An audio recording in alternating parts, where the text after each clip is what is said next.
All right, thanks very much for the opportunity to talk to you all today. And I will go through the climate change response framework because having seen the title, that might have been your first question, is what that is. I suspect some of you have heard of this generally, but especially from Jad. But secondarily, Jad asked me to talk about partnerships within the framework. And frankly, this is the first time I've ever been asked to give a whole presentation on partnerships within the framework. It was fun to think about this and put it together. Of course, I've been thinking about it generally for years now, but when you have to put things into actual words, like I heard just a minute ago, words really frame concepts, and now I'm going to be held accountable for what I'm saying about partnerships. So we'll see how that works out. So, why think about partnerships in the climate change response framework? Right now, we have more than 150 organizations that are involved in this general community. They're not all involved in the same way or for the same reasons. And so, one of the questions is, why are they involved and what do they get out of it? So I'm going to go through first just a brief, very brief, for those of you who know me, overview of the climate change response framework. Right after I set context with our institute. The Northern Institute of Applied Climate Science is a chartered institute. You see that logo soup down there on the bottom. We are primarily funded and we are led by the U.S. Forest Service.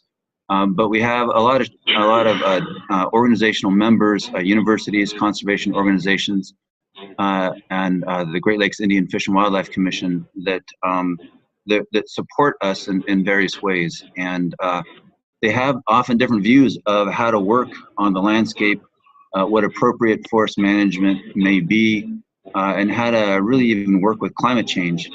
But what they agree upon is that an organization is needed to take the often academic discussion of climate and climate change and translate that into practical information and usable adaptation resources, and then work with organizations that work on the land to apply that information and those resources. And so that's what our organization does. And as a fundamental aspect of our success, when people that we are working with are successful and meeting their goals, that's when we are successful. Okay. One thing to think about is where we primarily work, which is in these northern 20 states in the upper Midwest and the Northeast. We do work nationally to some degree, but our focus is definitely on these 20 states.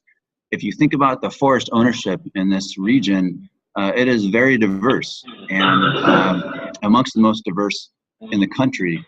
When you think about the partner organizations within NIACS, they themselves are very diverse. And all of this really not just incentivizes us, but forces us to think about how to really embrace this diversity and work with it as an opportunity rather than something to essentially suffer through.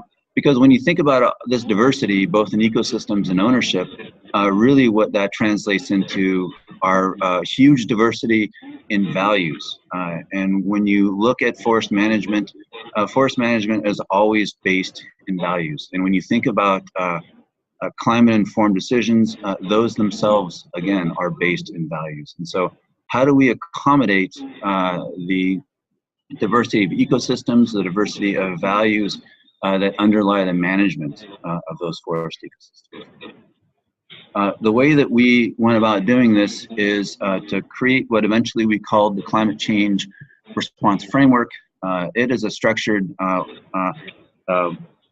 approach to climate adaptation that involves a good deal of process. It works a little differently on different scales. Fundamentally, it is centered around partnerships, and of course I'll get to that. But I'll cover also a bit about a vulnerability assessment we do to provide information as a basis for adaptation, resources that help people essentially apply that information in ways that are practical and useful for them, and then ultimately getting to, and everything moves toward this, getting things done on the land. And we then help people create adaptation demonstrations, which are demonstrations of them really trying to reach their objectives and meet their goals on the land in a climate-informed manner. So the forest ecosystem vulnerability assessments that we do, I think at this point, we do them on an eco-regional basis. You can see the different shades of color there on the map that represent different assessments areas that we've covered. I think we've done about 8 of these at this point. There are probably a couple hundred different authors that have taken part in these. We examine a range of future climates. We use models that inform the process but do not make decisions about vulnerability. The decisions are made in a transparent way by panels of ecologists, scientists, modelers, and land managers. One thing that is critical about this is that in these assessments, we do not make recommendations. When you think about partnerships, people are coming into this partnership. I mentioned, the couple hundred authors that we have on these things. Some have as many as 45 authors in one assessment. They're entering this process for different reasons, with different stakes and incentives. And so they ultimately may take the information produced by this process and use it in different ways. And so really, when you consider that a vulnerability assessment may ultimately include recommendations, some of the participants might not agree with the recommendations, even if they agree with the information. What's more is that in the broader public that we want to use this information to help inform their decisions, they may be doubtful of the information if they don't agree with the recommendation, if that recommendation does not align with their values in the landscape and how to manage forests. And so, partnership at this level often involves research agencies at the federal and state level. It involves academics at universities. It involves ologists, the biologists, the ecologists, and other resource specialists of that nature, working at both an applied and on a scientific level to produce information that is useful for forest managers. And then you have forest adaptation resources. We produced the 2nd edition recently of the climate change tools and approaches for land managers. This includes menus of strategies and approaches, adaptation strategies and approaches. Notably, they're menus. And if you think about what I just said, they are not guides to tell people what to do, but menus of adaptation actions that help people identify what their intent is. And so they may have an action on the landscape and they link that action to a broader strategy for adaptation that shows intent of how they want to adapt their management activities or their ecosystem in order to meet their objectives upon the landscape. It's a menu because, like a menu in a restaurant, you don't necessarily choose everything on the menu. That would be really impressive and maybe a little disturbing. Instead, you might choose what looks good to you. You might actually not like some things on the menu, and I hear about this often. But it's the whole menu isn't necessarily for you, and that's all right. The menu is linked to an adaptation workbook. This is an actual workbook. It's a process to help people organize their thinking. It's grounded in their objectives on the landscape. It certainly integrates vulnerability information like the information that we produce and others produce. But the manager ultimately makes decisions about what's vulnerable on their land, and they do it explicitly within this workbook process.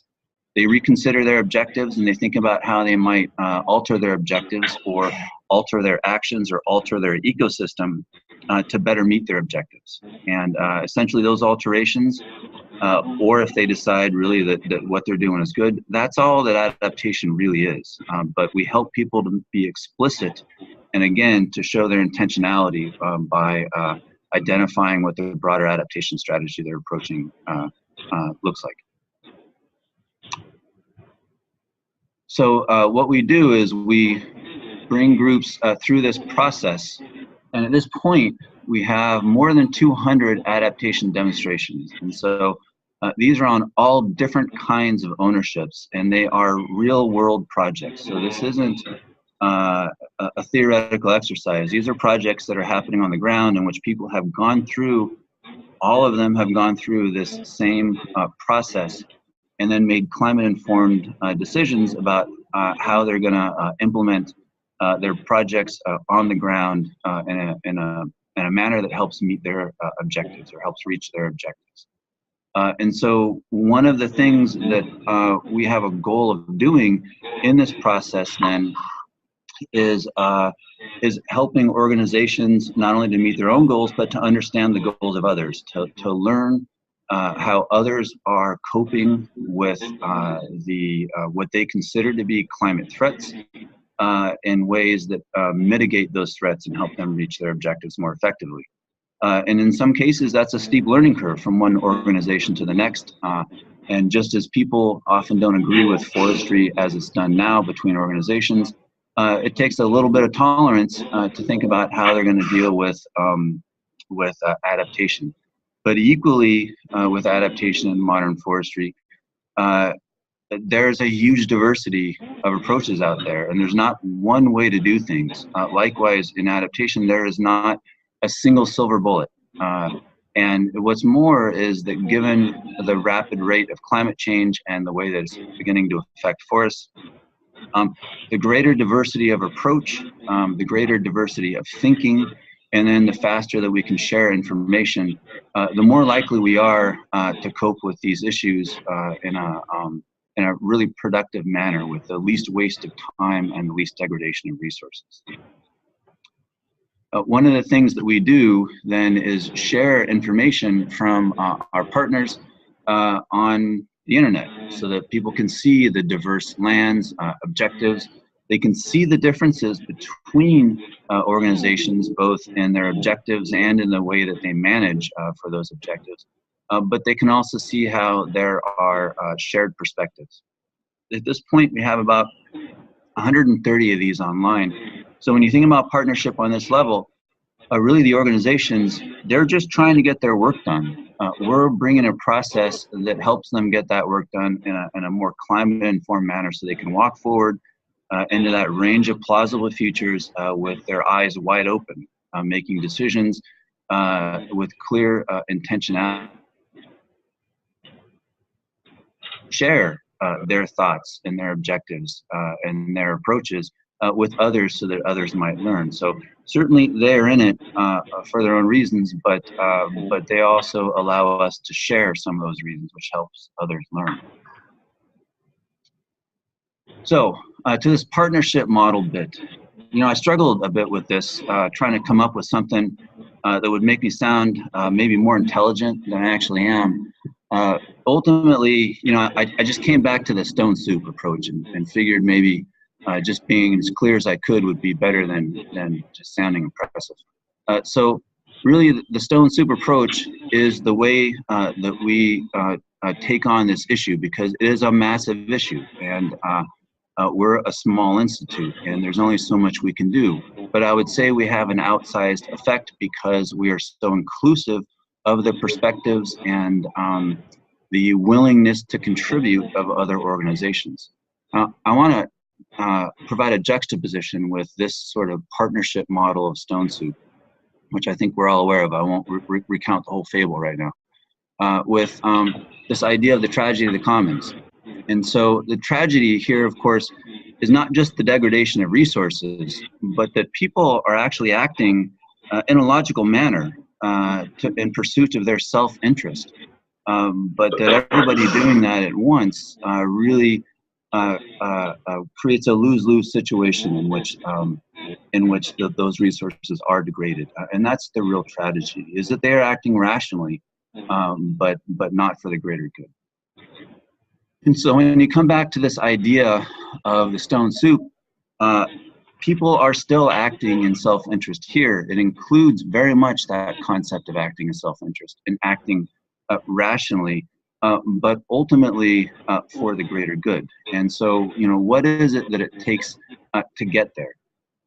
I would say that it really requires a neutral convener, and that is perhaps the fundamental difference between the rational actors in the tragedy of the commons and the rational actors in that stone soup approach, is that in the stone soup approach you have a neutral convener. Now, in the fable, of course, there's a bit of trickery involved.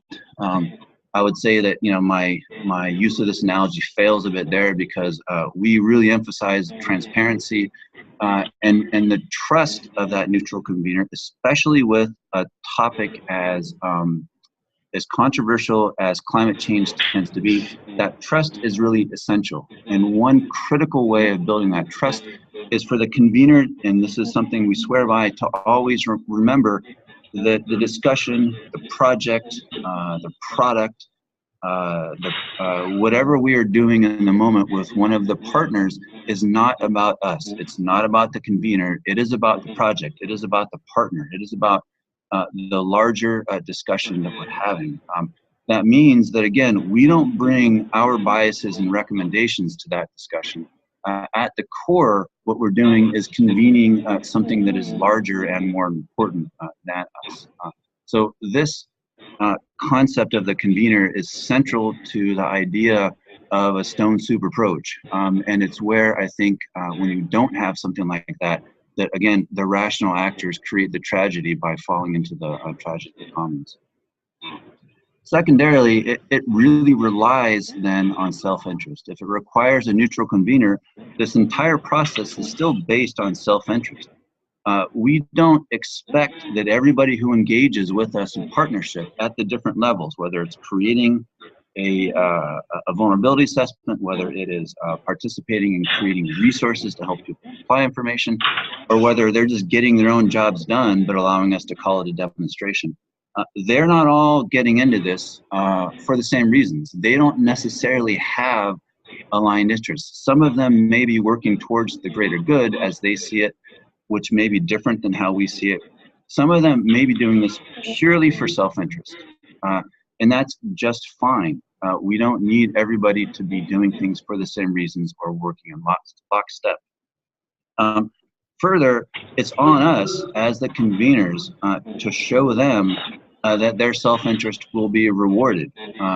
We had a much harder time when we were first starting because we didn't have products to show them. They didn't know what they were getting into and what they were essentially investing in. Now that we have a track record, as well as a reputation and trust as a neutral convener, organizations and people are much more willing to join us in these endeavors and to join others in joining us in these endeavors. And so again, that is fully in their self-interest, and we don't really expect anything else. We don't expect them to join us through altruism. That's certainly nice if it happens, but what we do expect is for them to pursue their self-interest. And to the extent that we're listening to them, we help them do that. So that listening bit is really about good faith as well. So while this process requires a neutral convener, it relies effectively on self-interest. It actually thrives then on good faith, and that is good faith by the convener, and in which we listen, we make sure that what we create is useful, and that's because we're listening, and then ultimately we follow through to get it done. And this gets back to that self-interest and mutual investment that people are engaging in. They trust us to get it done, and we've shown them that we do. They trust us to make it useful, and we listen to them and include them in the process to ensure that it will get useful.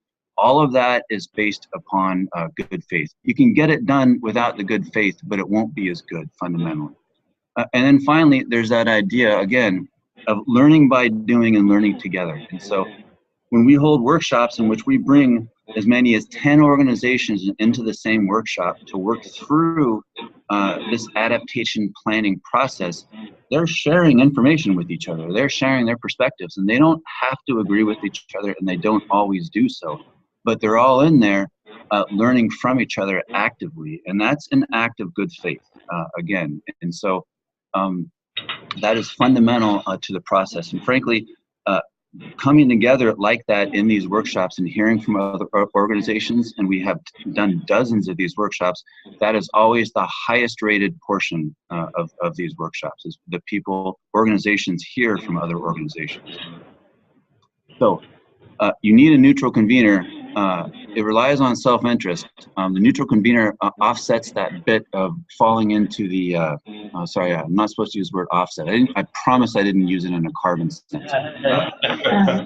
Neutral convener stops you from dropping into the tragedy of the commons, but self-interest is still necessary for people to be willing to invest any effort into this, even if it's not necessarily for the greater good.